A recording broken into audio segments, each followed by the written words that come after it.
సర్వపిండి తయారు చేయ విధానము, కావలసిన పదార్థాలు. సర్వపిండి తయారు చేయడానికి 2 గ్లాసుల బియ్యపిండి తీసుకున్నాను. పెద్ద సైజు 4 ఉల్లిపాయలు సన్నగా తరిగి పెట్టుకోవాలి. 1/2 కప్పు పచ్చిమిర్చి, కారం ఎక్కువ కావాలనుకుంటే ఎక్కువ వేసుకోవచ్చు. 1 టేబుల్ స్పూన్ అల్లం ఎల్లిగడ్డ పేస్ట్, 1 కట్ట కొత్తిమీర, కొంచెం కరివేపాకు, కొన్ని నువ్వులు, కొన్ని పల్లీలు, 1/2 కప్పు పల్లీలు, జీలకర్ర, 1/2 కప్ శనగపప్పు 2 గంటల ముందు నానబెట్టి పెట్టేసుకోవాలి. 1 టేబుల్ స్పూన్ ఎండుకారం, ఇది పచ్చిమిరము, మిరపకాయలు, ఉప్పు కలిపి మిక్సీ చేసి పెట్టుకోవాలి. ఒక తాంబాలం తీసుకొని ఇందులో పిండి వేసుకుందాం. బియ్య పిండి, పచ్చిమిరం,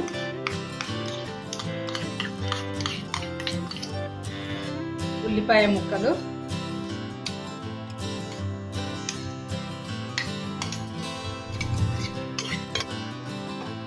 కొత్తిమీర,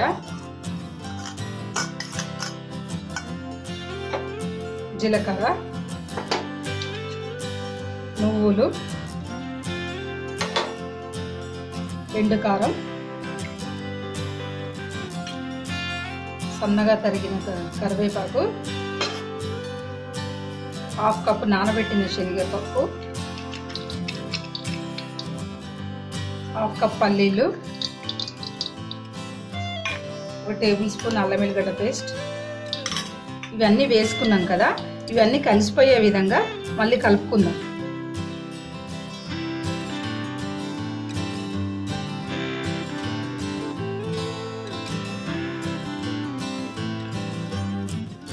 పల్లీలు శనగపప్పు అనేది ఆప్షనల్, మీ ఇష్టం. అది మొత్తం కలిపేది అయిపోయింది. ఇప్పుడు ఈ పిండి ఇవన్నీ కలిపిన మిశ్రమాన్ని కొంచెం నీళ్లు వేసుకుంటూ కలుపుకోవాలి. ఒకేసారి మొత్తం పోయొద్దు, కొన్ని వేసి కలపాలి. చపాతీ పిండిలాగా కలుపుకోవాలి.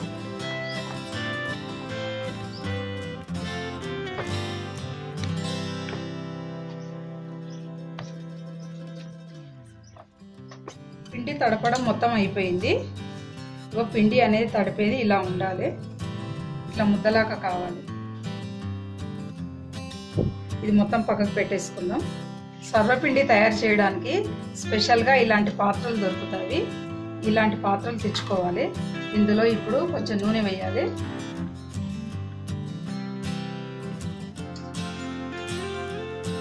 నూనె వేసి దీనికి మొత్తం ఇలా రుద్దాలి, మొత్తం కలిసిపోయే విధంగా.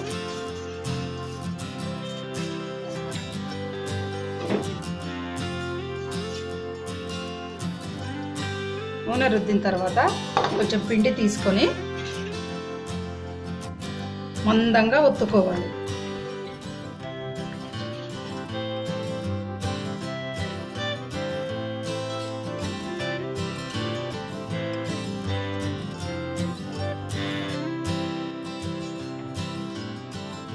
ఇలా మొత్తం ఒత్తుకోవడం అయిపోయింది. వీటికి చిన్నగా హోల్స్ చేయాలి. ఇలా హోల్స్ ఎందుకు పెడతామంటే మనం ఆయిల్ వేస్తాం కదా, ఆయిల్ అనేది అడుగుకు వెళ్ళి మంచిగా కాలుతుంది. ఈ అప్ప అనేది పైకి మంచిగా వచ్చేస్తుంది. ఈ హోల్స్లో నూనె వేసుకుందాం. ఇలా చేసుకోవడం అయిపోయింది కదా, దీన్ని పక్కకు పెట్టేసుకుందాము. స్టవ్ వెలిగించి చిన్న కడాయి పెట్టుకొని అందులో కొంచెం నూనె పోసుకోవాలి.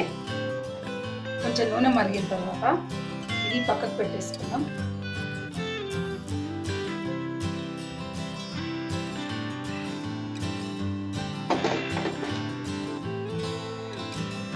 ఇందాక అప్ప ఒత్తుకున్న గిన్నె ఉంది కదా, ఇది పెట్టేసుకుందాం.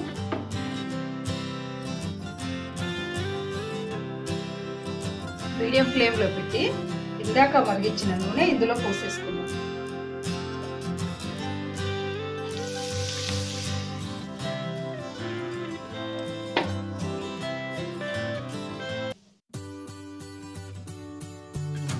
అవిసె ఆకుల పొడిని పెసరపిండిలో కలిపి ఒంటికి రాసుకొని స్నానం చేస్తే చర్మం నిగారిస్తుంది మరియు ఆరోగ్యంగా ఉంటుంది.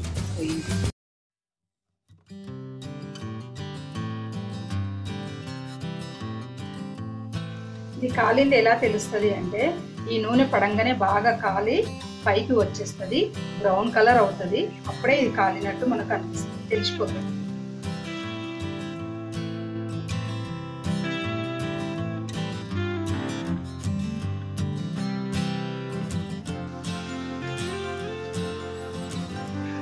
ఇది కాలింది, ఇలా వచ్చేస్తుంది, ఇలా జరుగుతుంది.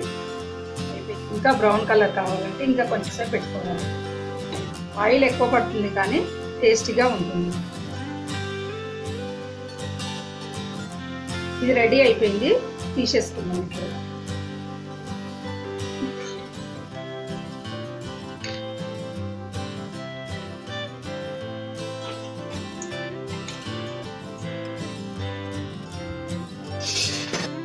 సర్వపిండి రెడీ. ఇది ఒక సర్వింగ్ ప్లేట్లోకి తీసుకుందాం. సర్వప్ప అనేది మొత్తం నూనె పోసే కాకుండా వేరే మోడల్ కూడా చేసుకోవచ్చు. ఇది సెకండ్ మెథడ్. ఆయిల్ పోసేసుకొని మొత్తం రుద్దుకోవాలి.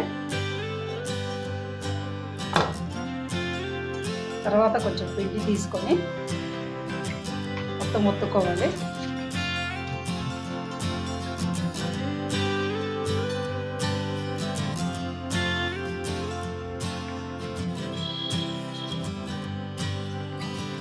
ఇలానే మందంగా ఒత్తుకోవాలి. వీటికి హోల్స్ పెట్టుకోవాలి.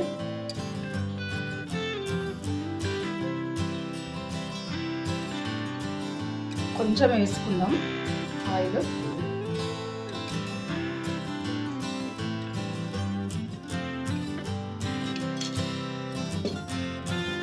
ఇప్పుడు స్టవ్ వెలిగించి ఈ పాత్రను పెట్టుకుందాం.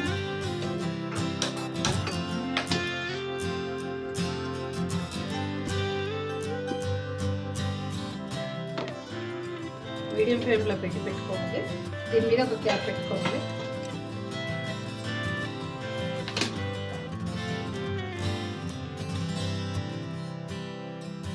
ఒక 5-6 నిమిషాల్లో కాలిపోతుంది.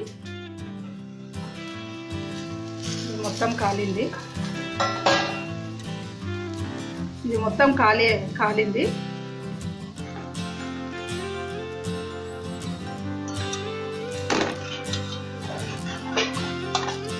రెండో సైడ్ కావాలనుకుంటే రెండో సైడ్ కూడా కాల్చుకోవచ్చు.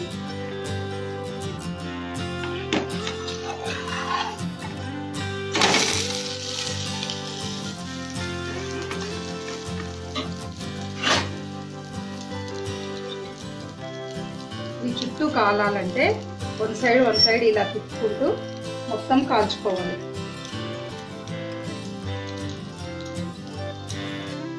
మినిట్స్ ఇలా తిప్పుకుంటూ కాల్చుకుంటే రొట్టె మొత్తం కాలిపోతుంది.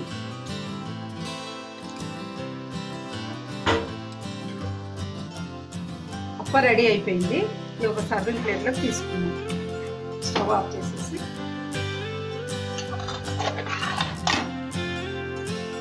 సర్వపిండి రెడీ. మా వంట మీకు నచ్చినట్టయితే లైక్ చేయండి, షేర్ చేయండి, కామెంట్ చేయండి, సబ్స్క్రైబ్ చేయడం మర్చిపోకండి. ధన్యవాదాలు.